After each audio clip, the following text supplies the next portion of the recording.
Hey guys, how y'all doing today? Listen, I wanted to talk a little bit more about what I have been talking about. I want people so much to understand who they are in Christ.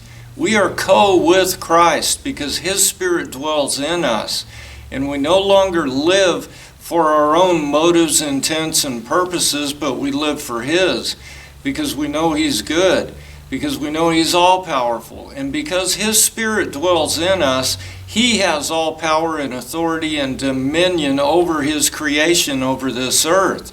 And because He has adopted us in becoming one with us through the unity of marriage in the Spirit, that we now are ambassadors, we are now co-heirs with Him of this creation. That means we are responsible for stewarding this earth.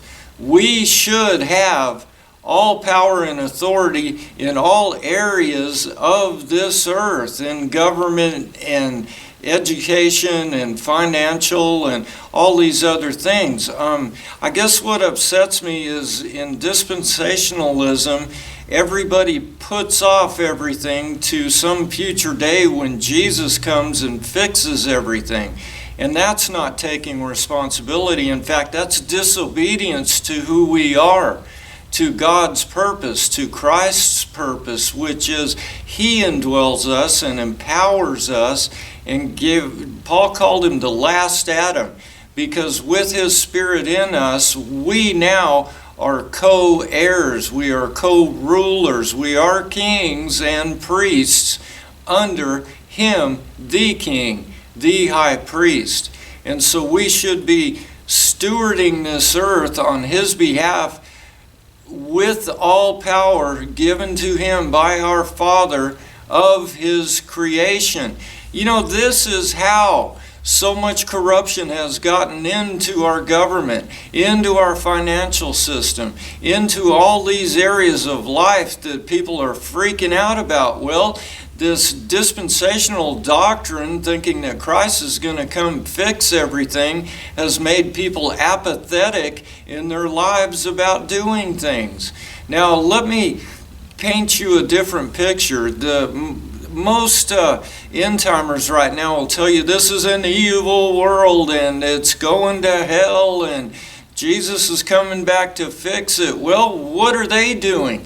Let me paint you a different picture. In this world, in every aspect of government, education, finances, in every nation, there are born-again believers with the Spirit of God that have the power, dominion, and authority to do like He does, take things and turn them around for good. Now that's what I'm asking, and that's what I see happening, is believers rising up to do this, to turn things around for good. That for our kids and our grandkids and our great-grandkids in the future can actually have a good life and a better life and experience freedom and have a chance for prosperity and a decent life. This is what we need to be doing, and this is what we need to be thinking. Paul spoke of this. Even in the Old Testament, it speaks of this coming day where Christ would take things back, where God would take things back, a new covenant where we would be filled with Him, His Spirit, His knowledge, where He would rule heaven and earth. This is that day. It has been for 2,000 years. And I tell you, it's not the way you think. There's a lot of good people out there doing the right thing that have submitted their will, their future for His will and His future because He's good. And they do what is right. In fact, we are the restrainer of evil on this earth. But you got to take responsibility. You got to stand up. You got to do what's right. Now, I see the truthers out there. God bless the truthers. My gosh, this is part of what God does. What does He do? He shines the light in the darkness. He uncovers corruption. Why? So that it could be known and dealt with. And this is what they do, and this is what we do. This is what we all should be doing. Now, don't do it in fear, because we have all power and authority to change this. In fact, we're the ones that bring fire down from heaven by our words, by saying what? That you will reap what you sow. If you sow corruption, you will reap it.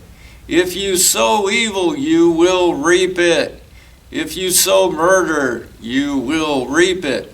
And I'm calling down right now and saying right now what God would say, because this is how He does it, and He's always done it. And we always tell them, I'm calling down a great harvest. Is a harvest like you think now? No. It's reaping what you sow. Every individual on the face of this earth reaps what they sow. This is truth. This is how God operates. The prophets knew this. That's how they could tell Israel, hey, you're going into idolatry if you do this. This and this is going to happen. That's how they knew. So that's how we know today as a prophet, that if you're sowing corruption, it's time to reap it. If you're sowing evil, this is the time you reap it. Why? Because Jesus owns this earth. He's the source of light. He is King and Lord and God of this earth. And guess what? We're His kids. We have His same Spirit. Our Pa has given us authority and dominion on His behalf in the now to steward this earth with power and authority. Well, guys, that's all I had to say. God bless you. Take care.